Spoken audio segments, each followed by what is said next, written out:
Do you like standing in a queue for your vegetables, or do you think it's tiring and a waste of valuable time? Do you ever find your long wait has been useless, that supplies of what you want have run out before your turn comes? It's not the greengrocer's fault, it's up to you. Dig for victory. Thousands of people have discovered that a 10-rod plot will keep a family of 5 in vegetables 8 months of the year. Young men are doing it. These London AFS men are filling in their waiting periods like this.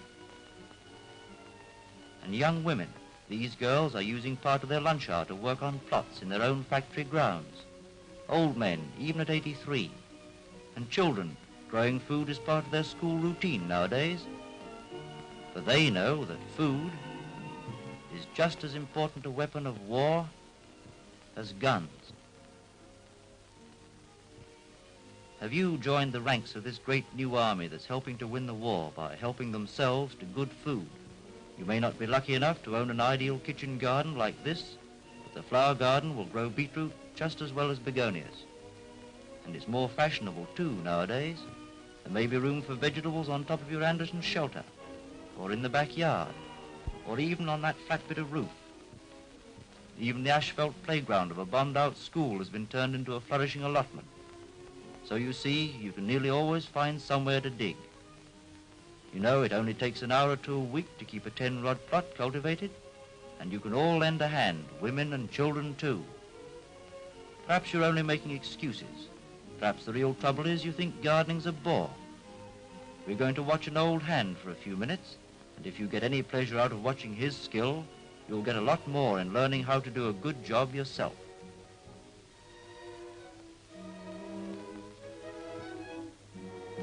Digging's simple enough if you don't try and lift the whole allotment in one spadeful. Cut off just as much as your spade will lift. Drive the spade in with your foot. Then over it goes just where you want it. And for goodness sake, keep your spade clean. Follow these tips and choose your company, and you'll find that digging can be good fun.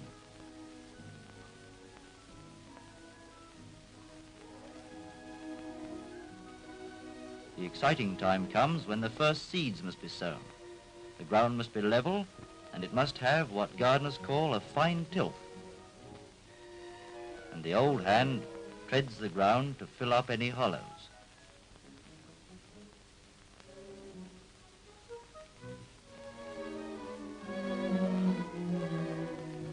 Finally, an iron rake gives you the fine tilth that the seeds want.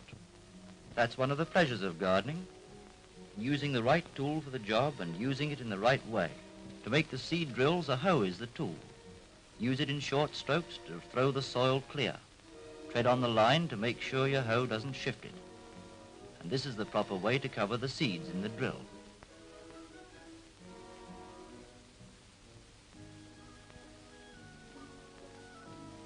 You're sure to be planting potatoes, so remember, as soon as the sets arrive, place them out in shallow boxes and keep them somewhere that's frost-proof and light. Then you won't get these spindly overgrown horrors, but short, healthy shoots like this. By the way, you can economize by cutting big seed in half. The proper tool for covering in the trenches is your foot, and then the hoe to finish off. Finally, fork between the rows to let air into the ground. Now to our onions. The seedlings should be lifted with a fork and planted in their permanent quarters with a trowel.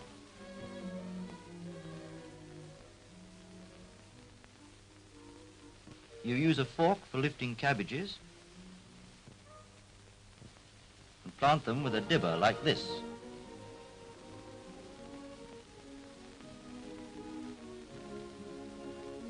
While you lift leeks with a spade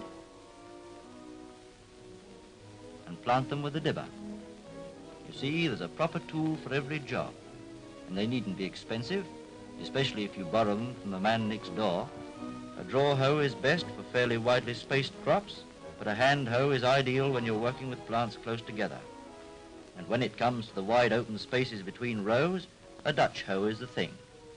And remember, you use it walking backwards. but the finest tools a gardener can possibly use are his own 2 hands. Take a few tips like these from the old gardeners, and you'll soon be growing your own tomatoes, peas that melt in the mouth, carrots that will be a revelation, potatoes at your service whenever you want them, and cabbages fit for a king.